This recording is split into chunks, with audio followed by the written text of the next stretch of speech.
काय त्यांनी सांगितलेलं आहे आणि हा जो हल्ला झाला त्याला कशा पद्धतीने बघता तुम्ही? ज्या दिवशी हा हल्ला झाला होता मी बीडमध्ये होतो, SP साहेबांकडेच गेलो होतो, पण त्यांना बाहेर असल्यामुळे आम्हाला थोडा वेळ होता भेटायला. मग आम्हाला रात्री ही घटना कळली की काय झालं ते. एक होमगार्ड असलेला हा माणूस आहे, जिथं बंदोबस्त लावला जातो अतिरिक्त, तो माणूस आहे हा अशोक मोहिते.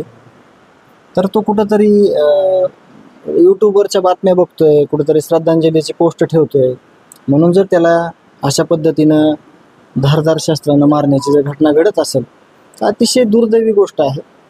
आणि आम्ही वारंवार एक गोष्ट प्रामुख्यानं बोलतोय, या घटनेचं पण पार्श्वभूमी अशी आहे की काहीतरी 8 दिवसापूर्वी असंच झालं होतं. तर हे पोलीस स्टेशनला गेले होते, त्यांची केस घेतली गेलेली नाही आहे, याची शहानिशा सुद्धा आम्ही केलेली आहे. आणि जर त्या दिवशी केस घेतली असती तर हा पेशंट कंप्लीट 4 दिवस बेशुद्ध होता, तुम्ही सगळ्यांनी बघितलेलं आहे. म्हणजे परत तोच विषय पुढे येतोय की जे हे गुन्हेगारी वृत्तीचे लोक आहेत, यांच्याकडून गुन्हेगारी घडताना त्याला कुठेतरी थांबवलं जातं आहे गुन्हा वगैरे करताना, म्हणजे गुन्हा नोंद वगैरे करताना. मग त्यांना अभय तयार होतं आहे, म्हणजे अभय होतं आहे त्यांना की चला हे आपण करतोय ते योग्य. आणि त्यातून पुढं मग अशा घटना घडतात. एका होमगार्डची जर परिस्थिती ही असेल, जे की कुठंतरी अतिरिक्त पोलीस बंदोबस्त लावताना त्यांच्या सहकार्य घेतलं जातं, त्या लोकांना असं आहे. आणि ही ज्या विकृती आहेत, हे ह्यांना कुठली जात नाही, धर्म नाही, पंथ नाही.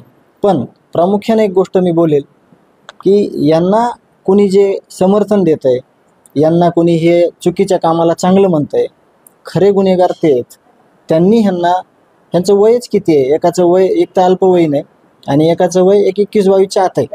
ह्या लोकांना आत्ताच जर नाही सांगितलं की हे चुकीचं आहे तर हे पुढं चालून मोठे गुंड होतात आणि स्वतःचं पण आयुष्य बर्बाद होतं आणि एका निष्पाप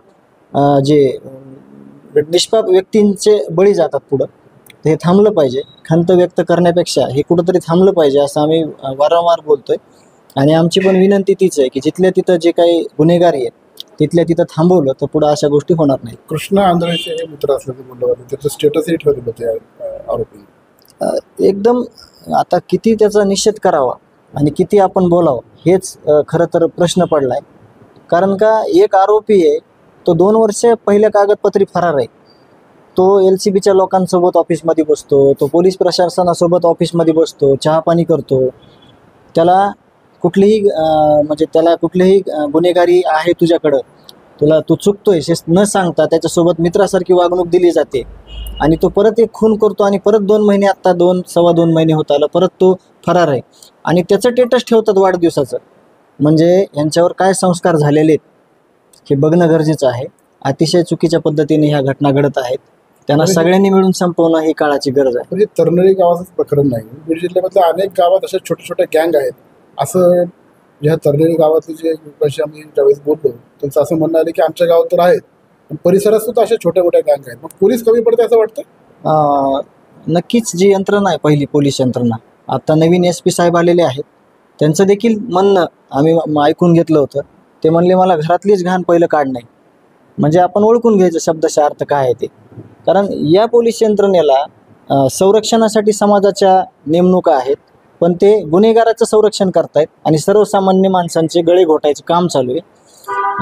ज्या ठिकाणी गुन्हे घडतायत त्या ठिकाणी थांबवणं हे महत्त्वाचं तर आहेच. पण आता माझ्या भावाची हत्या झाली, त्याची एक B टीम पण आहे, त्याची अजून इन्व्हेस्टिगेशन काहीच झालेली नाही. आता हे आपला तपास होत आल्यानंतर आम्ही रिइन्व्हेस्टिगेशन करणार आहोत आणि ह्याची जी B टीम आहे पुढं भविष्यात त्या टीमपासून समाजाला कुठं धोका नाही झाला पाहिजे याच्यासाठी प्रयत्न करणार. कोण आहे मोर्चा टीमचं? हे सगळ्याला माहिती आहे. फक्त नाव कोणी घ्यायचं किंवा नाही घ्यायचं, काही नाव घेतात, सगळं कळतंय. आता मी माझ्या भावाचा लहान भाऊ आहे संतोष अण्णाचा, आणि माझ्यावर काय संस्कार झाले हे तुम्हाला सांगायची गरज आहे का? त्याचं जे कार्य होतं तेच कार्य मी करतोय. तसं ज्याच्यावर एवढाले गुन्हे आहेत, 25-25, 30-30 गुन्हे आहेत, तुम्हीच बघू शकता की यांना कुणी अभय दिलेलं आहे आणि चुकीच्या कामाला कुणी समर्थन केलेलं आहे हे तुम्ही सगळ्या प्रसारमाध्यमांनी समोर आणायची काळाची गरज आहे.